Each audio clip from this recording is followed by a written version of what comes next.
আশুলিয়ায় বিদেশি পিস্তল ও বেশ কিছু দেশীয় অস্ত্রসহ শামীম শেখ মুন্না নামে এক সন্ত্রাসীকে গ্রেপ্তার করেছে পুলিশ।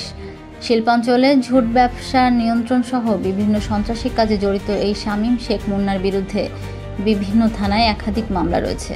মঙ্গলবার দুপুরে সংবাদ সম্মেলন করে এসব তথ্য তুলে ধরেন সাভার সার্কেলের অতিরিক্ত পুলিশ সুপার শাহিনুর কবির। এর আগে গতকাল আশুলিয়ায় জামগড়া এলাকায় অভিযান চালিয়ে আসামিকে গ্রেপ্তার করা হয়।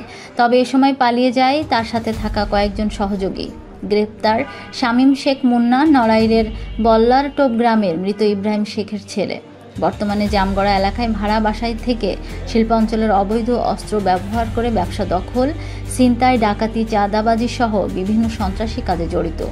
তার সাথে সম্প্রতি রাজধানীতে গ্রেপ্তার হওয়া সন্ত্রাসী শুটার বাপ্পির সখ্যতারও প্রমাণ পেয়েছে পুলিশ। পুলিশ জানায়, গোপন সংবাদের ভিত্তিতে জামগড়া এলাকায় অভিযান পরিচালনা করে আশুলিয়া থানা পুলিশ। এই সময় একটি ভাড়া বাসা থেকে শামীম শেখ মুন্নাকে গ্রেপ্তার করা হয়। পরে তার দেওয়া তথ্যমতে 2 রাউন্ড গুলিসহ একটি বিদেশি পিস্তল, চাপাতি, কুড়াল সহ বেশ কিছু দেশীয় অস্ত্র উদ্ধার করা হয়।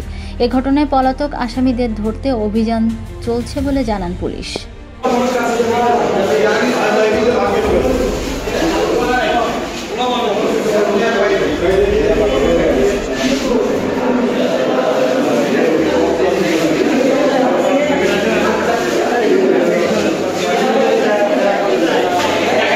এবং গতকালকে আপনারা জানেন যে একটা ঘটনার প্রেক্ষিতে আমরা একটা অভিযানে ছিলাম। সেই অভিযানে আমাদের ঢাকা জেলার পুলিশ সুপার জনাব মোহাম্মদ আনিসুজ্জামান স্যারের দিক নির্দেশনায় আশুলিয়া থানার একটা চৌকশটি একটা অভিযানে বের হয় যে অমুক জায়গায় জামগড়া এলাকায় একটা গলিতে যে এখানে মাদক সহ এবং অস্ত্র সহ কিছু সন্ত্রাসী অবস্থান করছে।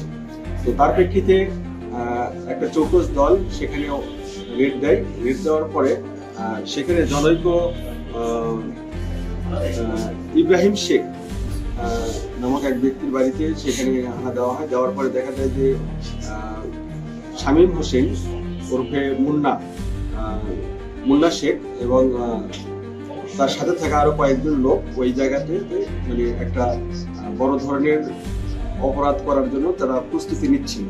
তো সেই মুহূর্তে আমাদের টিম যখন ওই বাড়িতে অ্যাটাক করার পরে তখন শামীম ওরফে মুন্না শেখ সেখানে অবস্থান করে এবং অন্যরা পালিয়ে যায়, 2-3 জন ছিল। তো যখন তাকে ধরা হয় তখন তার দেখানো জায়গা মতে এবং ওই ঘর থেকে কয়েকটা জিনিস উদ্ধার করা হয়। তার মধ্যে একটা বিদেশি পিস্তল, 7.65 ব্যারেল, এছাড়া একটি ম্যাগাজিন, 2 রাউন্ড গুলি, এছাড়া একটি 19 ইঞ্চি একটা দা, তারপরে 2টা ছোরা, এছাড়া আরো অপরাধ করার জন্য কিছু মোটর বাইকের চেইন সহ তাকে ওখান থেকে গ্রেপ্তার করা হয় এবং এই জিনিসগুলো জব্দ করা হয়। তো তারপরে তাকে নিয়ে আসার পরে জানা যায় যে তার বিরুদ্ধে একাধিক মামলা রয়েছে। এই মুন্না শেখের, তার বাড়ি নড়াইল সদর থানা এবং সে এই এলাকায় দীর্ঘদিন ধরে চাঁদাবাজি সহ বিভিন্ন রকমের অপকর্ম করে আসছিল।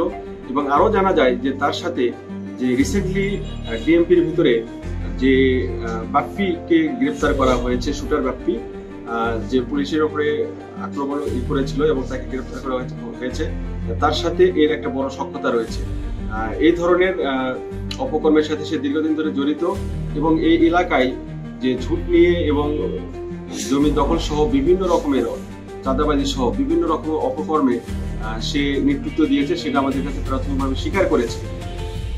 তো আর এর সাথে যারা ছিল তাদেরকে গ্রেপ্তারের জন্য আমাদের সর্বোচ্চ প্রচেষ্টা রয়েছে। আমাদের পার্টি এখনো বাইরে রয়েছে, আমরা তাদেরকে আইনের আওতায় নিয়ে আসবো। তো মেসেজ একটাই থাকবে যে যেরকমই হোক না কেন, যে সন্ত্রাসী চাঁদাবাজি এদেরই কোনো এই জায়গাতে স্থান হবে না। আমরা তাদেরকে অবশ্যই আইনের আওতায় নিয়ে আসবো।